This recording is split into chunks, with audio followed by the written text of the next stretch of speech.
वो लोग हैं जो ये कहते हैं कि दिल्ली में बैठा हुआ कोई तानाशाह हमको संचालित नहीं कर सकता है, हम झारखंड की अस्मिता के लिए लड़ेंगे।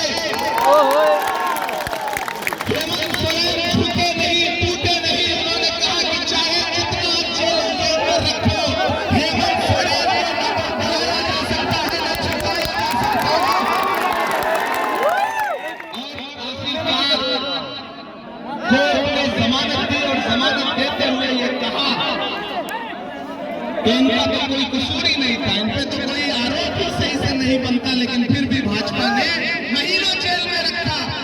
सोचिए ये भाजपा वाले जब मुख्यमंत्रियों के साथ ऐसा व्यवहार करते हैं तो अगर ये सत्ता में आएंगे तो आम आदमी के साथ कैसा व्यवहार करेंगे।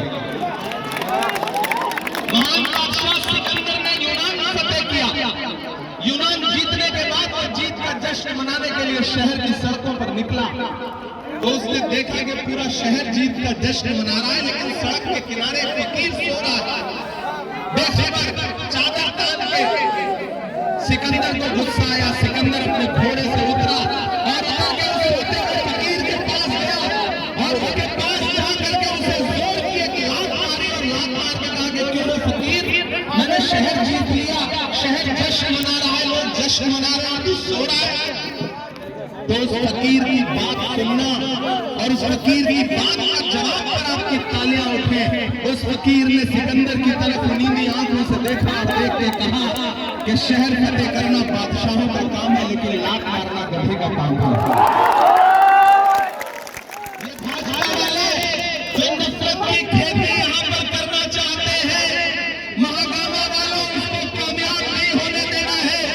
वो असम से चीफ मिनिस्टर साहब आए हैं, हिमंत विश्व शर्मा, उनके पास कोई एजेंडा नहीं है। आपके यहाँ एक नेताजी रहते हैं, आपके सांसद, उनके पास कोई एजेंडा नहीं है। मैं तीनों झारखंड में नक्शा लेकर के मैं जहां भी जा रहा हूं नक्शा लेकर के जा रहा हूं। ये जो आकर के आपके बीच में कह रहे हैं घुसपैठिया, मैं तो यहाँ के सांसद से भी कहूंगा और असम के मुख्यमंत्री से भी कहूंगा कि मेरे हाथ में जो भारत का नक्शा है इसमें आइए देखिए वो है झारखंड। मैं चैलेंज करता हूं, आइए डिबेट करिए, ये नक्शा लेकर मैं बहस करने को तैयार हूं।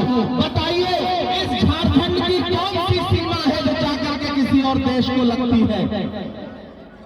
ये नक्शा देखिए और मैं उनके समर्थकों से भी कहूंगा कि ये नक्शा देखिए, झारखंड की कोई भी सीमा किसी दूसरे देश से लगती ही नहीं है, जुड़ती ही नहीं है।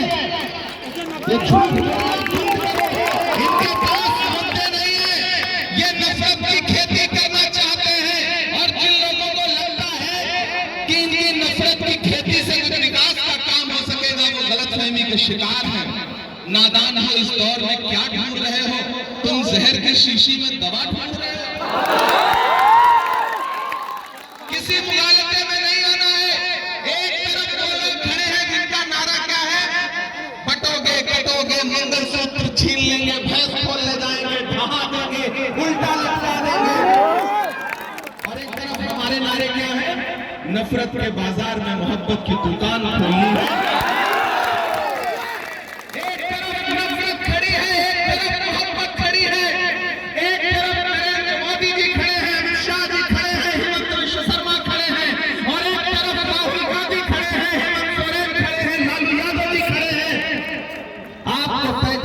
नफरत के साथ जाना है या मोहब्बत के साथ जाना है। मैं अपनी बहन के लिए आपसे अपील करने आया हूं, हजारों किलोमीटर दूर से मेरे भाइयों, कि ये लड़ाई बहुत बड़ी है। इस लड़ाई में एक भी वोट इधर उधर कहीं देने का मतलब है भाजपा को सीधे फायदा पहुंचाना। मैं सैल्यूट करूंगा राहुल गांधी जी को। याद करिए वो नारा 400 पार का, और याद करिए उस समय भाजपा के नेताओं के भाषण, चाहे अनिल ठेकरे हो, चाहे रणवीर सिंह हो, चाहे दिया बेटा हो, चाहे अरुण गोविल हो। एक नारा था उनका कि हमें बहुमत दो, हमें संविधान बदलना है। लेकिन ये तो भारत की जनता का आभार कि 400 पार का नारा लगाने वालों को 240 पे पटक दिया। लगे हुए और इधर हेमंत सोरेन, कल्पना जी और कांग्रेस के सिपाही, कांग्रेस के कार्यकर्ता, आरजेडी के सिपाही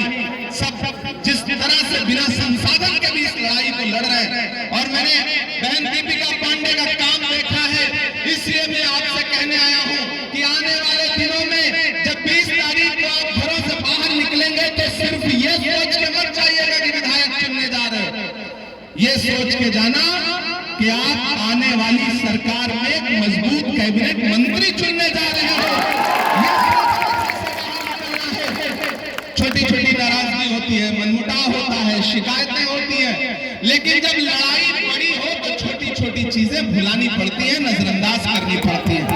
मैं इसलिए भी आपसे कहता हूं, ये सिर्फ विधायकी चुनाव का चुनाव नहीं है हराने जिताने का, ये आने वाले दिनों में भारत के आईन को, संविधान को बचाने का चुनाव है। इसलिए आप सबको इस लड़ाई में गठबंधन के प्रत्याशियों के साथ खड़ा होना पड़ेगा। पूरे गोड्डा डिस्ट्रिक्ट में जो भी गठबंधन के प्रत्याशी हैं, आपको उनका सपोर्ट करना पड़ेगा। मैं आपसे अपील करता हूं मेरे भाई, इस चुनाव में मैंने कहा ना, मैं बहुत दूर से आया हूं, नया पाने की चाहत में पुराना छूट जाता है, तुझे अपनाऊं तो मुझसे जमाना रूठ जाता है। मोहब्बत पढ़ने लिखने में बहुत आसान है, लेकिन मोहब्बत को निभाने में पसीना छूट जाता है।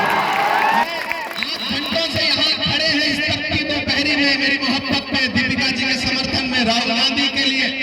मैं तो सियासत की दुनिया का आदमी नहीं था, खुदा ने मुझे शायरी लिखने, कहने, पढ़ने की सलाहियत दी, तो मेरा खुदा गवाह है कि मैंने उस शायरी का इस्तेमाल महबूबा के जुल्फ और आंचल पे नज़्में पढ़ने के लिए नहीं किया। मैंने अपनी शायरी का इस्तेमाल